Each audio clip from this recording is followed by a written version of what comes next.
Hey, this is Matt once again. Welcome back to another video, and this is a paid request, one of three for Steven. First out, I do apologize to him and everybody else that I know some of these requests are taking longer than usual. Just been backed up the past month. On a thankful note, been getting a lot more requests recently. Plus some personal stuff and things come out. So I do apologize. I'm trying to get these out as soon as I possibly can. Thank you for your patience. I really do appreciate it.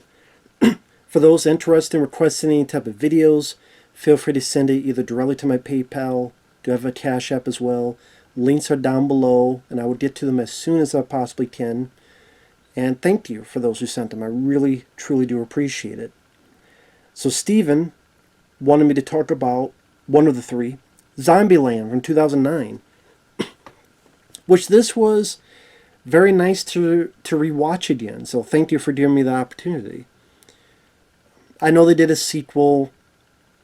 I'll be honest, I don't remember much of the sequel. I don't think I hated it, but I don't remember much about it. I know they did a pilot for a TV show that was never picked up. I think it was, I want to say for Amazon, which I never saw the pilot.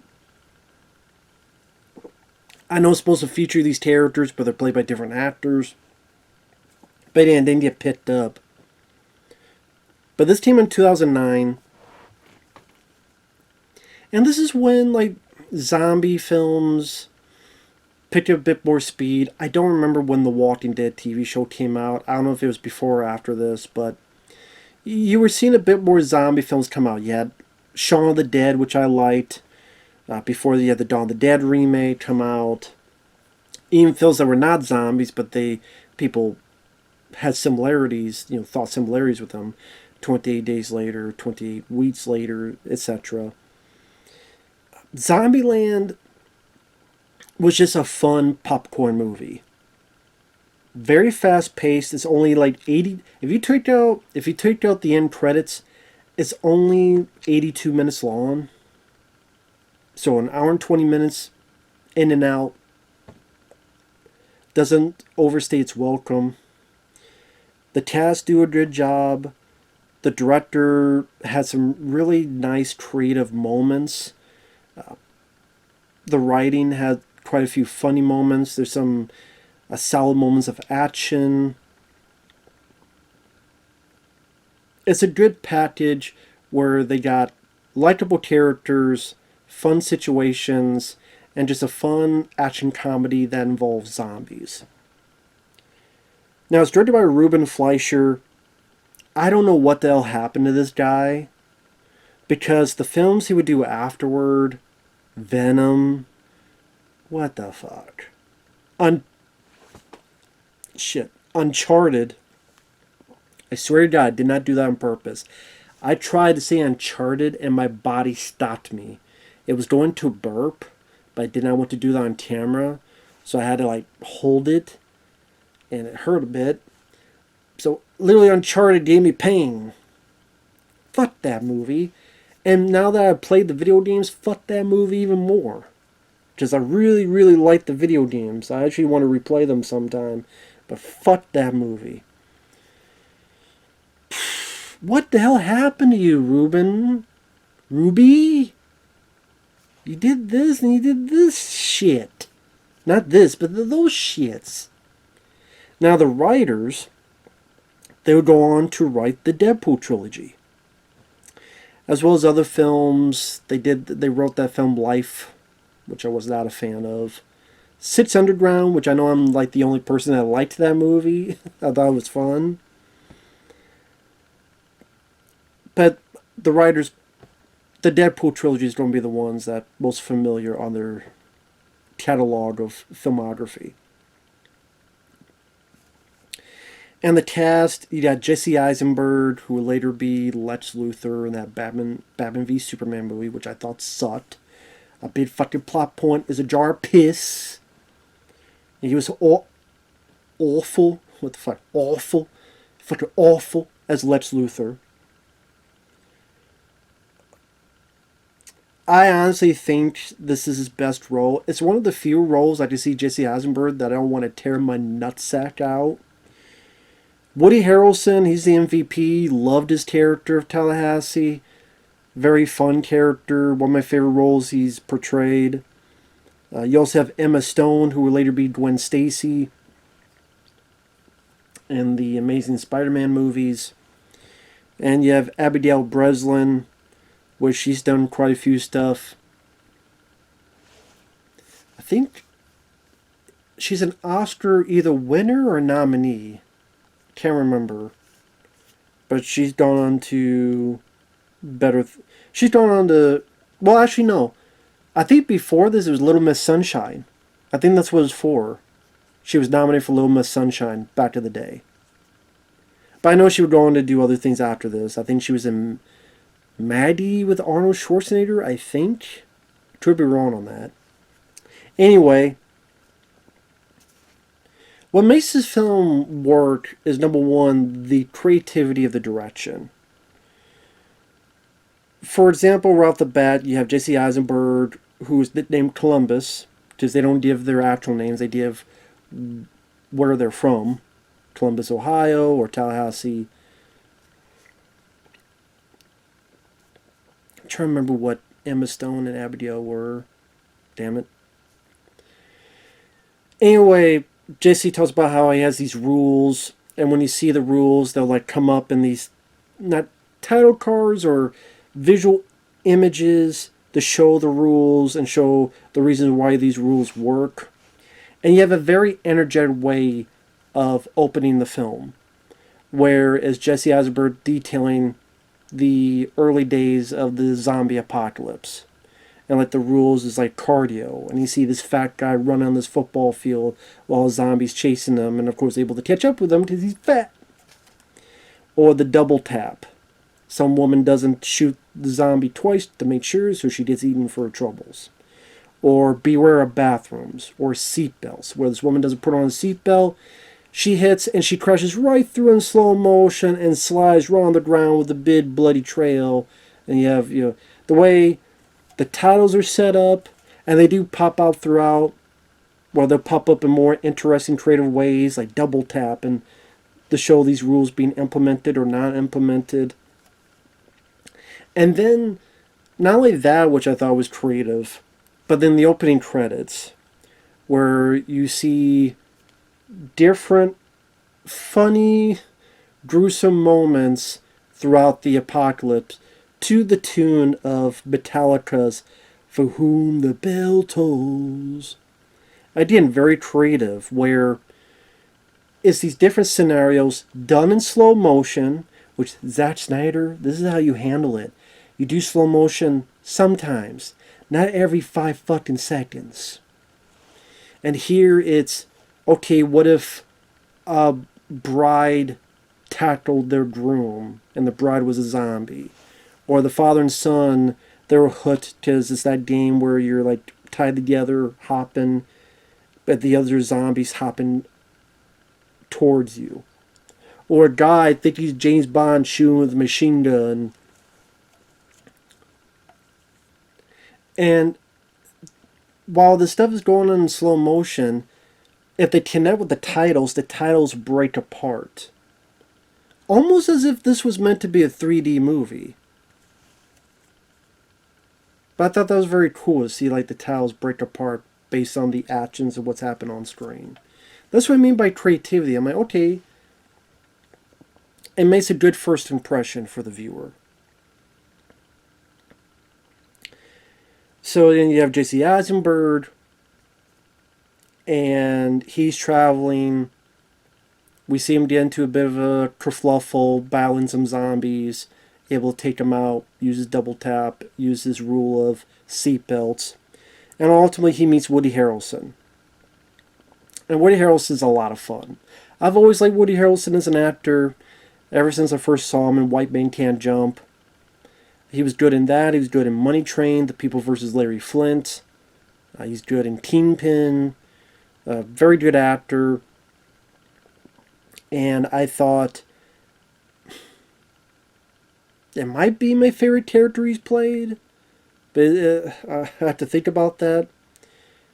But he's a lot of fun. He's given a lot of good lines of dialogue. Like he's looking up Jesse Eisenberg and he says, I'm sensing you're a bit of a bitch. I thought that was pretty funny. There's this running dad that he's always looking for Twinkies because he wants to taste a Twinkie again. But each time they find something, it's either snowballs or coconut stuff or other things. He can never find it. Where's the fucking Twinkies?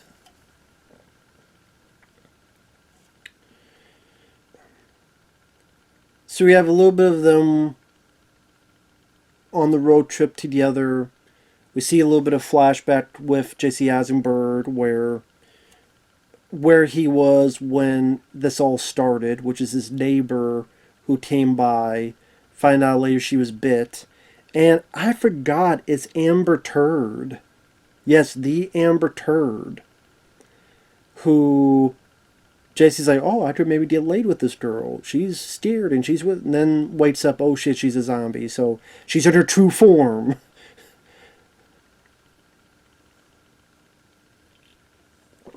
Killed with the toilet seat. Makes sense. She likes the shit.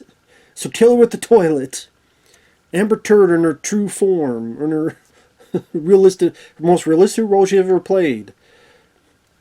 An angry, eatable, ready to eat your ass bitch.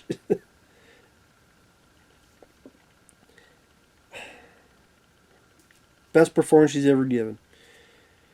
So after that, you see our two characters. There's a lot of fun bits in the movie. And it goes by very quick because it's a short film. Doesn't overstay its welcome. And there's this bit with the grocery store where Woody has a plan where he has a guitar to see if anybody comes out. And it does. He either smashes with the guitar or Jesse Eisenberg's running and slides. And Woody gets this very nice hit with the baseball bat.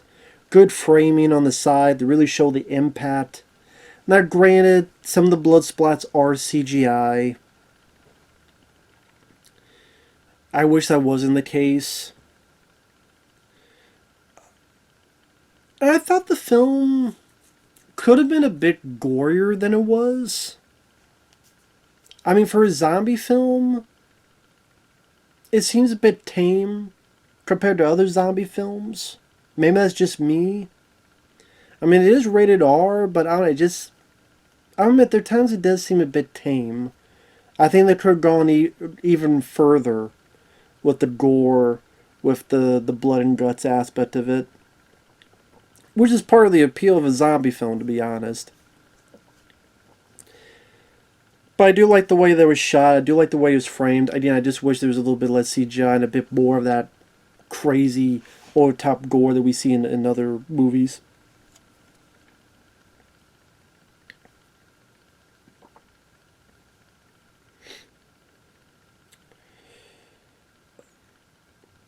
While they're looking around the store, they find these two other survivors, these two girls, Emma Stone and Abigail Breslin.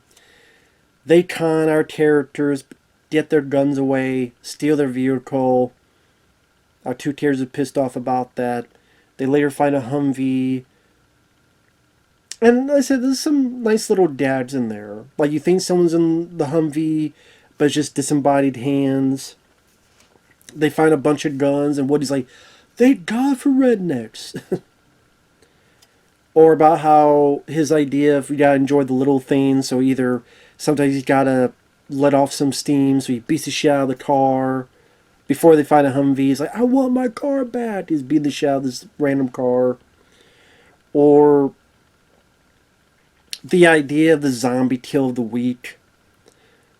So later on, he shoots the zombie by Woody kind of hiding somewhere and pops him in the head. So what do you say, zombie kill of the week? There it cuts to, no, the zombie kill of the week is this old woman having a trap where this piano landed on a damn zombie. So I like that idea of the zombie kill of the week. They don't overdo it. Nowadays they probably have that gag like 4 or 5 times, but I think it's the only time they have that cutaway gag. Ultimately, they find the girls. They screw them over again. The four of them work together. I thought everybody played their roles naturally. Jesse Eisenberg usually annoys the hell out of me. I don't know, something about this, maybe just the way it was written. He was less annoying in this. And I swear, man, he reminds me a lot of Michael Cera from Superbad. I know they did a dad where there was like a mirror image of him and Woody Harrelson, and one of them was Luke Wilson. They had a missed opportunity where the other guy should have been Michael Cera. Why they didn't do that, I don't know. But yeah, Jesse Eisenberg and Michael Cera just have this similar vibe to them.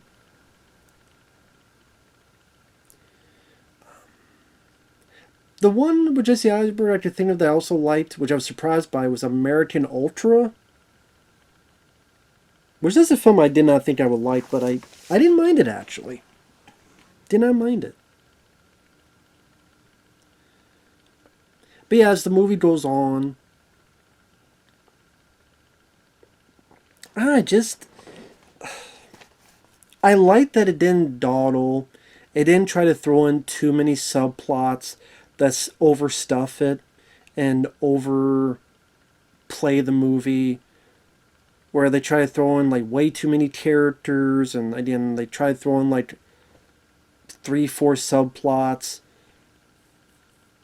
which felt like they were trying to do in the second one, from what I remember, which made that seem not as fun as the first. But I don't remember hating the second film. And because here we get to know a little bit about the 4 characters, and we see them bond a bit.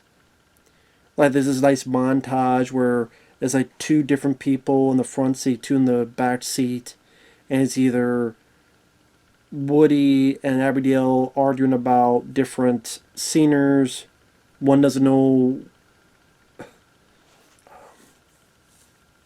Willie Nelson, and one doesn't know about Hannah Montana.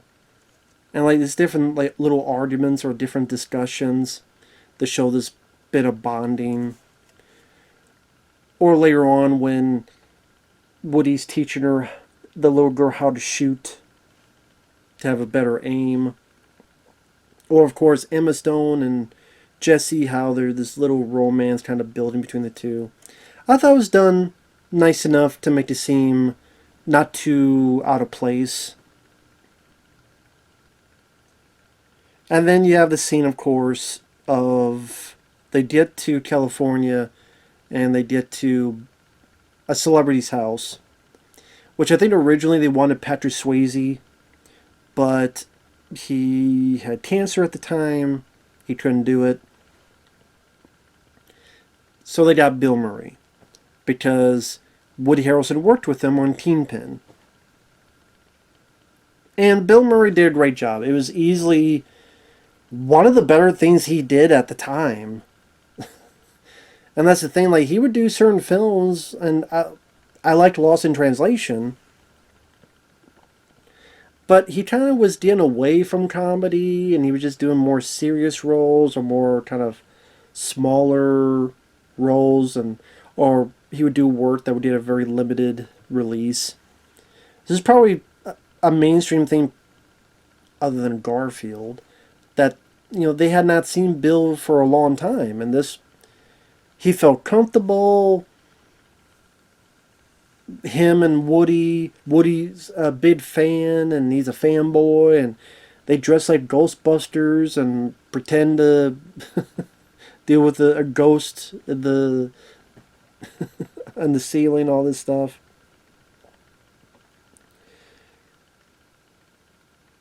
They play a prank on Jesse Eisenberg. Jesse thinks he's a zombie and shoots him.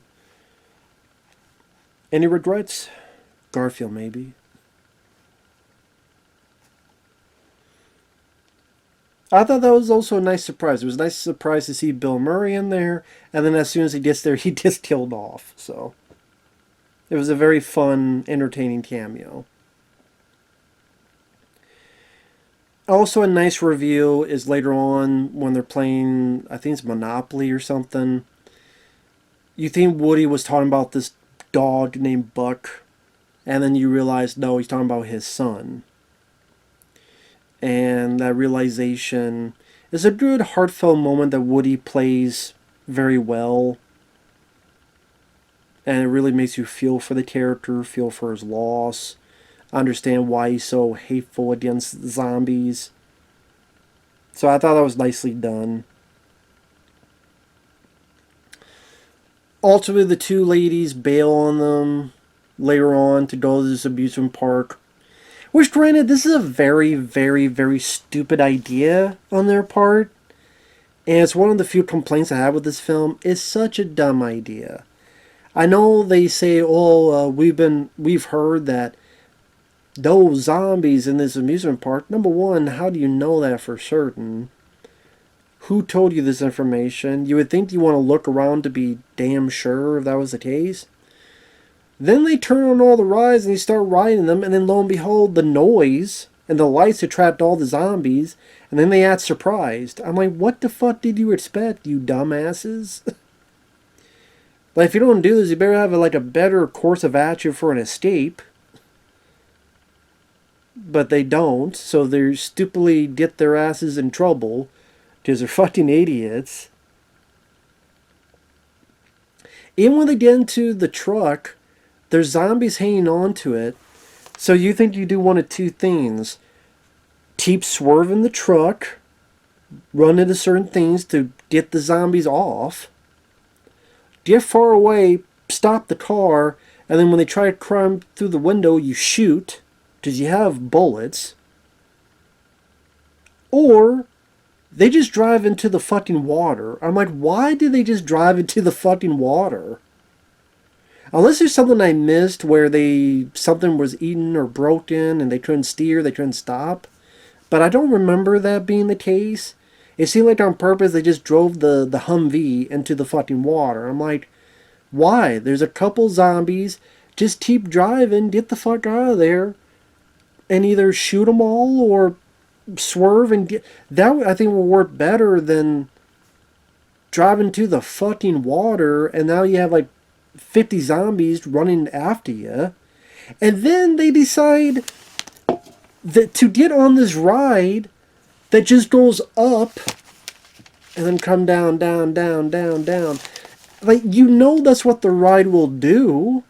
So why would you get in that ride? Why don't you just keep running until you find something or a building or something else? Why would you get in this ride that there's no protection?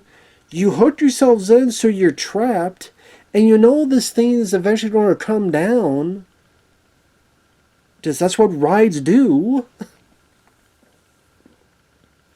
So I don't know what the hell they were thinking. They make a lot of dumb decisions. These two characters make a lot of dumb fucking decisions. But I just had to make this humongous list of dumb decisions for our characters to come in and save their sorry ass.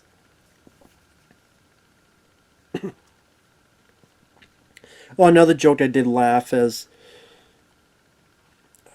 Jesse Eisenberg's talking to Woody saying we should go after him, and Woody's like, well, they left us again. How many times are we going to be screwed over by these folks? And so Jesse tries to be a badass on his motorcycle, and he gets 2 feet and fucking falls. I thought that was pretty funny. Then Woody's like, okay, let's go. And then when they get there, I loved the idea of using the rides to kill the zombies. I thought this was a great set piece. It was a great environment choice. Because there's not many zombie films I could think of that uses an amusement park as a backdrop. And the way that he's using, I forget the name of the rides, where it's he hangs on, he's going around a circle, and he's shooting all the zombies. Or he gets in a roller coaster and he's riding around and Woody's just shooting zombies left and right.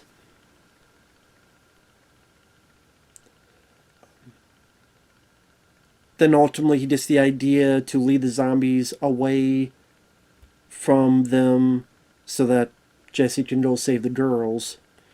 And he has himself like this little concession stand thing.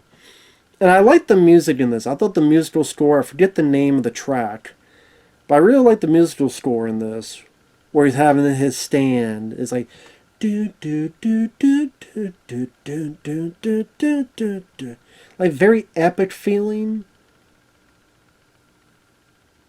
Do do do do do do. As he's shooting the zombies. Now, granted, this is where I wish it was a bit bloodier with the squibs, a bit bloodier with the hits. I don't know if they felt that if they tried to, they would mess with the rating. I don't know.